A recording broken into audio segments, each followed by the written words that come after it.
Article 2, Obstruction of Congress. The Constitution provides that the House of Representatives shall have the sole power of impeachment and that the President shall be removed from office on impeachment for and conviction of treason, bribery, or other high crimes and misdemeanors. In his conduct of the office of the President of the United States and in violation of his constitutional oath faithfully to execute the office of President of the United States and, to the best of his ability, preserve, protect, and defend the Constitution of the United States, and in violation of his constitutional duty to take care that the laws be faithfully executed, Donald J. Trump has directed the unprecedented, categorical, and indiscriminate defiance of subpoenas issued by the House of Representatives pursuant to its sole power of impeachment. President Trump has abused the powers of the presidency. The breaking point didn't arrive with a dramatic confrontation or a televised showdown. It arrived quietly, through a collection of decisions, leaked messages, and a steadily growing fear inside Congress that something fundamental had shifted in the balance of power. For years, Donald Trump had repeated the same idea in different forms, insisting that Article 2 of the Constitution granted him sweeping authority. He said it at rallies, in interviews, and even behind closed doors. Article 2 gives me the right to do whatever I want as president. Many dismissed the line as bluster. Others suspected it reflected how he truly understood presidential power. But even those who had grown accustomed to his rhetoric seemed unprepared for how far the interpretation had begun to stretch. The friction started with subpoenas he instructed officials to ignore, continued through firings he justified without explanation, and intensified as he bypassed procedures that every previous administration had followed. But the situation didn't become a constitutional crisis until he began tying these same arguments to potential military action abroad. That's when the Senate stepped in, and for the first time in years, Congress appeared unified in telling a president that the boundaries of his authority were not his alone to define. Lawmakers from both parties introduced a bill that startled even seasoned observers. The NATO Unity Protection Act wasn't symbolic language or a broad policy statement. It was a binding restriction that prohibited the administration from spending any federal dollars to blockade, occupy, annex, or assert control over Greenland or any other NATO-connected territory. In a manner offensive to and subversive of the Constitution, in that the House of Representatives has engaged in an impeachment inquiry focused on President Trump's corrupt solicitation of the government of Ukraine to interfere in the 2020 United States presidential election.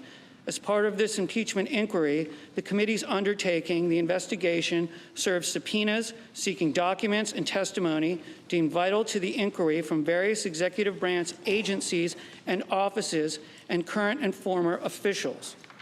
In response, without lawful cause or excuse, President Trump directed executive branch agencies, offices, and officials not to comply with those subpoenas. President Trump thus interposed the powers of the presidency against the lawful subpoenas of the House of Representatives and assumed to himself functions and judgments necessary to the exercise of the sole power of impeachment vested by the Constitution in the House of Representatives. President Trump abused the powers of his high office through the following means.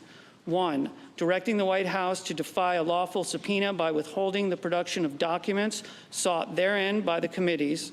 2, directing other executive branch agencies and offices to defy lawful subpoenas and withhold the production of documents and records from the committees, in response to which the Department of State, Office of Management and Budget, Department of Energy, and Department of Defense refused to produce a single document or record. 3, directing current and former executive branch officials not to cooperate with the committees, in response to which 9 administration officials defied subpoenas for testimony, namely John Michael Mick Mulvaney, Robert B. Blair, John A. Eisenberg, Michael Ellis, Kristen Wells Griffith, Russell T. Vaught, Michael Duffy, Brian McCormick, and T. Ulrich Breckbull. These actions were consistent with President Trump's previous efforts to undermine United States government investigations into foreign interference in United States elections. The mere existence of such legislation said more than the words inside it.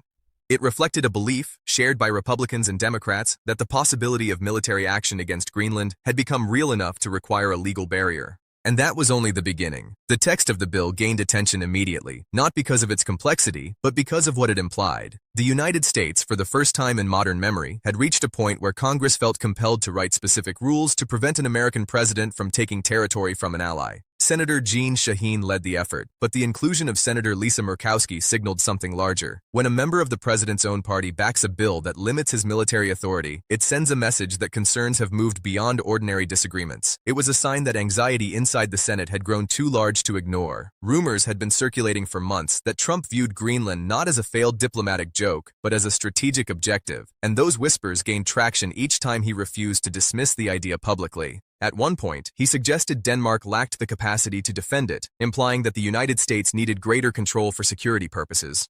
Those remarks, combined with the president's history of making unpredictable foreign policy decisions, triggered alarm bells in both parties. But Greenland was not the only arena where fears were building. Venezuela became another flashpoint as the administration considered additional military strikes without congressional approval. Lawmakers who had previously supported broad executive authority began to worry about the precedent such actions would set. When a war powers resolution was introduced to require congressional authorization for any future strikes, it nearly passed with bipartisan support. 5 Republicans initially backed the measure, a striking indication of the discomfort brewing inside the president's own caucus. The vote only failed after Trump personally contacted senators in the hours leading up to it. Vice President J.D. Vance ultimately cast the deciding vote. Even then, the closeness of the vote was hard to ignore.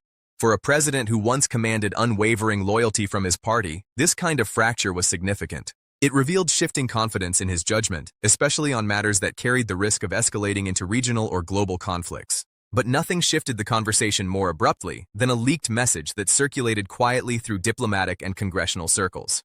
According to sources familiar with the communication, Trump told Norway's prime minister that he no longer felt obligated to pursue peace initiatives because he had not received the Nobel Peace Prize. Rumors varied on the exact phrasing, but the implication remained the same. Resentment over the award had seeped into foreign policy decision-making.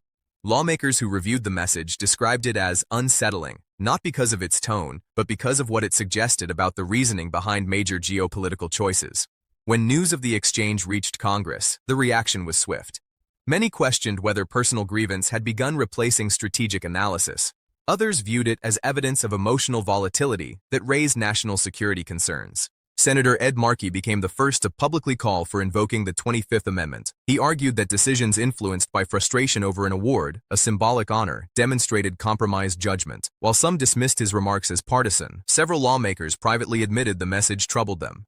Rumors circulated that more senators were quietly considering the possibility, not because they believed removal was imminent, but because they wanted to articulate the severity of their concerns. Even Republicans who refused to endorse Markey's suggestion acknowledged that the leaked text made it harder to defend the president's recent statements about Greenland and Venezuela.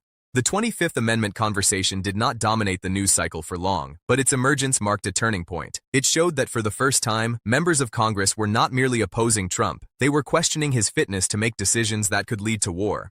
And while the public debate faded, the underlying tension did not. Senators who had initially hesitated to criticize the president openly began supporting procedural measures that limited his authority. Instead of speaking through press conferences, they began speaking through legislation. At the heart of the conflict was a fundamental disagreement about the meaning of Article 2. The Constitution grants presidents authority to execute federal laws, direct the military, negotiate treaties with Senate approval, and appoint officials. But Trump had long interpreted these powers as far broader, describing Article 2 as a license to act without the constraints of Congress or the courts. Legal scholars repeatedly challenged that interpretation, warning that it disregarded the separation of powers. Nonetheless, the president continued to lean on it, particularly when confronting investigations or oversight efforts. He framed congressional subpoenas as illegitimate, regulatory checks as unnecessary, and internal dissent as disloyalty. These patterns had raised concerns before, but they became far more consequential once tied to decisions involving military force. Congress, in turn, began relying heavily on Article 1, the section outlining legislative authority, to push back. The power of the purse became a central tool. By restricting the flow of federal funds, lawmakers could effectively block military actions, regardless of the president's claims about Article 2. That is what made the NATO Unity Protection Act so impactful. It didn't debate the merits of potential action. It didn't critique the administration's diplomacy. It created a financial barrier that no interpretation of executive power could bypass. If no funds were available for a military operation, the operation simply could not occur. Similarly, the War Powers Resolution on Venezuela reflected growing reliance on legislative safeguards. Congress reminded the administration that only lawmakers could authorize new conflicts. The near success of the resolution showed how fragile Trump's congressional support had become. Even senators who typically defended him expressed unease about giving the executive branch unchecked latitude to launch additional strikes. Public reaction added another layer of complexity. Polling showed Trump's approval rating sliding to around 37%, with only 27% of Americans expressing support for his broader policies. While polls fluctuate, these particular numbers alarmed GOP strategists. They suggested a sustained decline rather than a temporary dip. Reports circulated that Republican campaign committees were advising vulnerable lawmakers to distance themselves from the president on foreign policy. The worry wasn't just voter sentiment. It was the growing perception that Trump's decisions were becoming erratic, and that associating too closely with them could harm re-election prospects. This political shift influenced congressional behavior. Lawmakers who once defended Trump reflexively began offering more conditional support. Others sided with Democrats on key restraint measures. In both public and private, senators described a growing sense of instability within the administration. The Greenland comments, particularly the refusal to rule out force, became an inflection point. Remarks suggesting that Denmark could not defend Greenland raised concerns not only about foreign relations, but also about the president's willingness to disrupt long-standing alliances. These developments left Congress preparing for a range of outcomes. Some lawmakers believed future impeachment proceedings were increasingly plausible, particularly if the House changed hands after the midterms. House Resolution 353, which already accused Trump of overreach and abuse of power, could serve as a foundation for new charges. Additional articles could center on threats against NATO territory, unauthorized military actions, and the use of Article 2 as justification to bypass congressional authority. If Congress documented repeated attempts to restrain the president, and if those attempts were ignored, lawmakers could argue that the pattern constituted a violation of constitutional boundaries. Even without impeachment, the accumulation of legislative barriers signaled a dramatic rebalancing of power. For much of Trump's presidency, many believed Article 2 arguments would continue unchecked. But the Senate's recent actions showed that Congress still possessed effective tools when it chose to use them. Financial restrictions, war powers limitations, bipartisan coalitions, and public pressure combined to form a counterweight that had not existed so clearly before. Instead of unilateral decisions, Trump now faced structural obstacles that could slow or halt ambitious moves. The question now is how the conflict will evolve.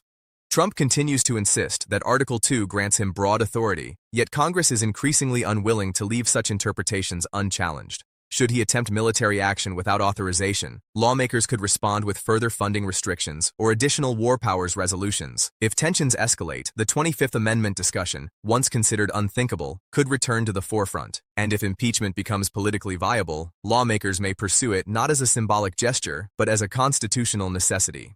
For the moment, the United States stands at a crossroads between executive ambition and legislative oversight. The Senate's resistance marks a shift toward reasserting Article 1 authority after years of executive expansion. Trump, meanwhile, faces mounting skepticism from both parties, declining public approval, and recurring doubts about his judgment.